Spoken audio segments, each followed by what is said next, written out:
most futile defense. France, 1930. Still reeling from the horrible losses suffered during World War I, the French were determined to fortify their borders against future attacks. But checkpoints and outposts wouldn't be enough. They needed something far more intimidating. 10 years and $200 million later, the Maginot Line was complete.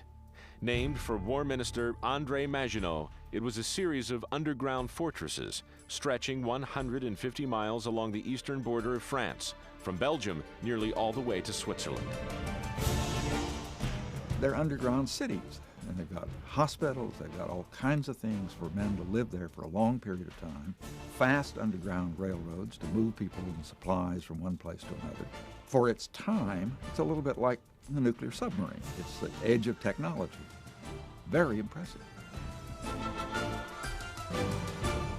The 10-foot thick concrete walls of its gun post were the biggest ever built, and its heavier weapons could vanish into the earth when fired upon.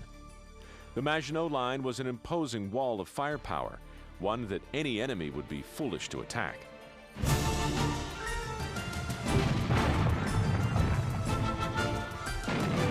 In 1940, with German troops storming their way across the continent, France remained entrenched behind its iron bodyguard.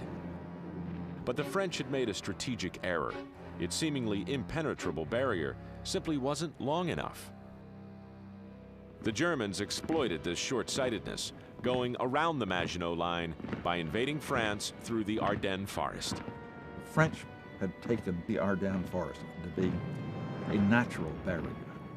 It was a very risky operation, but it was the only way the Germans could see that they might succeed. And they did. The French had spent a decade digging in for a fight, but in the end, Hitler still got his picture taken at the Eiffel Tower, and he did it by walking right around the Maginot Line. The most futile defense in history. Don't go away. There's a lot more ahead